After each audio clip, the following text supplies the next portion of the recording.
Na próxima dimensão. Livro psicografado por Carlos Antônio Bacelli, pelo espírito Inácio Ferreira. Capítulo 17. Chico sempre se preocupou em esconder a própria grandeza. Não fazia e não permitia que alguém fizesse a sua propaganda. Durante os passes que ele transmitia nos doentes do seu corpo e particularmente de suas mãos, exalava cheiro de éter ou de perfume. Impressionantes os fenômenos que aconteciam à sua volta. Eu mesmo, por diversas vezes, testemunhei a explosão de luzes à sua volta.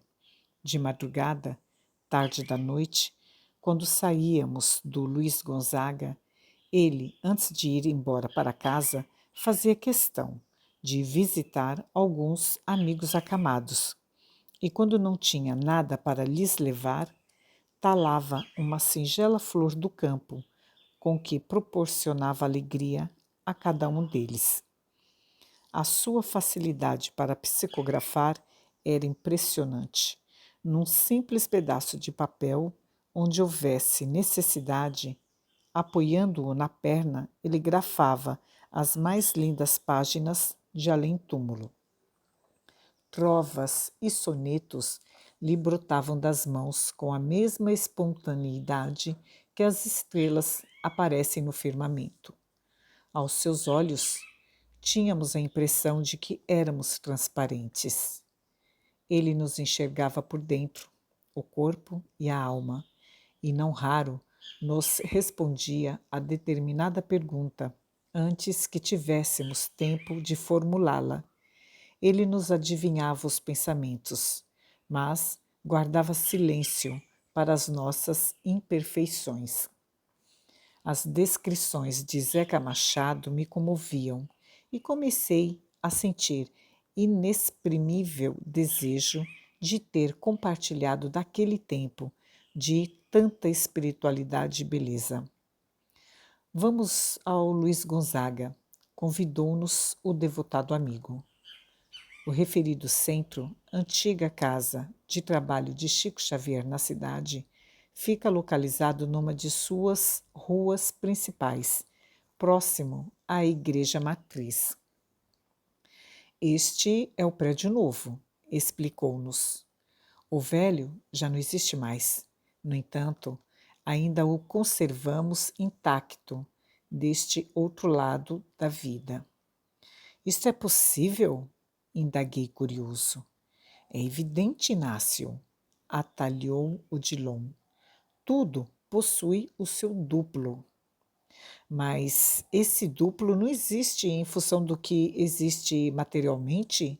Quando os objetos se desarranjam do ponto de vista material, o que lhes constitui a réplica espiritual igualmente não se desagrega?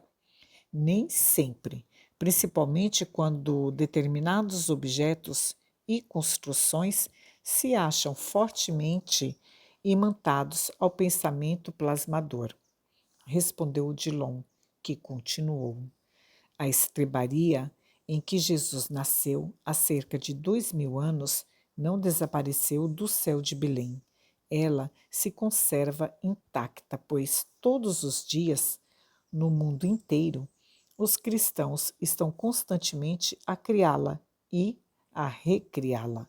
No entanto, Inácio, este é um assunto para os nossos físicos e não para nós, que estamos apenas à procura de melhoria íntima. Concordo, respondeu Zeca, convidando-nos a adentrar a sede original do Luiz Gonzaga, que funcionava num pequeno cômodo da casa em que Chico residia com a família. O recinto era diminuto, porém muito bem cuidado. Das paredes que o constituíam irradiava-se suave luz e podia-se respirar uma atmosfera de paz. Muitos espíritos costumam vir aqui fazer as suas orações, meditar, falou-nos o anfitrião. Estou impressionado, disse Paulino. Este cômodo é bem menor do que o meu quarto. Do seu ex-quarto, corrigiu o mestre ao pupilo. Desculpe-me, às vezes eu ainda me esqueço. Ora, Paulino, interferiu Zeca sorridente. Não se preocupe, afinal de contas, como você está vendo, até para o que é material da vida continua. Como neste pequeno espaço, a espiritualidade logrou fazer tantos prodígios em favor da humanidade. O problema do homem é espaço demais e aproveitamento de menos. Filosofei, igualmente maravilhado com a singeleza do ambiente. No começo da tarefa de Chico, no ano de 1927 em diante, ele praticamente orava sozinho aqui. Sozinho em termos, consertou Zeca, porque os espíritos estavam com ele, os poetas, os literatos, os grandes luminares da vida maior e os sofredores vinham visitá-lo. Os sofredores se manifestavam mediunicamente no Luiz Gonzaga? Interroguei ao gentil confrade. Raramente. As sessões mediúnicas de desobsessão eram realizadas no grupo Memei. Sessões, aliás, inesquecíveis. Os espíritos que nos habituamos a rotular de sofredores nos transmitiam preciosas lições. Um companheiro nosso, Arnaldo Rocha, que ainda está no corpo, compilou uma obra interessante a respeito, intitulada Instruções Psicofônicas. O livro, pouco conhecido da nova geração, é extraordinário pelo seu conteúdo e pelos depoimentos dos que deixaram o corpo desavidamente. É verdade, Zeca, que Chico ia até certa frequência à casa de nossas irmãs, que faziam comércio de si mesmas? Indaguei com dificuldade para tocar no assunto e encontrar as palavras menos contundentes. Ele sempre foi muito amado por aquelas que residiam no bairro boêmio da cidade. Quando Chico chegava, elas mandavam os fregueses embora, explicando que naquela noite não haveria festa. Ele orava com elas, lia-lhes e explicava o Evangelho, e, na medida do possível, sempre levava algum alimento. Certa vez, Chico teve uma grande ferida no pé, e a parte da perna foi uma dessas nossas irmãs que ia fazer o curativo nele todos os dias. Lavava-lhe o pé doente numa bacia com água e arruda, e depois o enfaixava. Igual à pecadora que ungiu os pés do Senhor ante os protestos de Judas, lembrei. Exatamente, Inácio. Poucos sabem disto, mas eu vou lhes dizer. Em seus últimos anos de vida, de tanto pensar nas chagas de Jesus Cristo e desejá-las para si, como aconteceu a Francisco de Assis, 2 pequenos estigmas lhe apareceram no peito dos pés, lembrando os cravos que perfuraram os pés do Senhor. Muitos não acreditarão.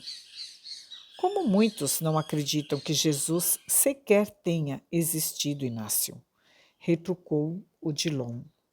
Não devemos fazer da crença ou da descrença alheia uma preocupação excessiva. Vamos ao açude, chamou-nos Zeca Machado. O riacho que margeia a cidade empresta à paisagem natural encantamento. Foi aqui, exatamente aqui, disse o amigo erguendo a destra, que Emmanuel, pela primeira vez, se mostrou a Chico Xavier, o antigo senador Públio Lentulus. Lhe apareceu à visão dentro dos reflexos de uma cruz luminosa. Você já esteve com Emmanuel pessoalmente? Questionei, à maneira de criança curiosa pelos mínimos detalhes. Zeca sorriu e respondeu-me bem-humorado. Esse pessoalmente me soou algo estranho aos ouvidos. Será que ainda podemos nos considerar pessoas? Não, Inácio. Não estive com o nosso grande benfeitor, a não ser quando pude vê-lo, certa vez, em uma sessão de materialização em que o próprio Chico funcionava como médium. Foi inesquecível. Vestindo uma túnica à semelhança dos senadores romanos e com um manto a lhe cair dos ombros largos e fortes. Portava uma espécie de archote na mão direita e no peito trazia a constelação do Cruzeiro do Sul. Ele não tocava o chão da sala em que se materializou. Dava-me a impressão de levitar, tal a transcendência da aparição que muitos puderam constatar. Será que agora, com a desencarnação de Chico Xavier, Emmanuel continuará se comunicando através de outros médiuns? Perguntou Paulino. Quanto a isto, esclareceu Odilon, sejamos claros. Ao que estamos informados, não. A tarefa de Emmanuel, neste sentido, está presentemente encerrada.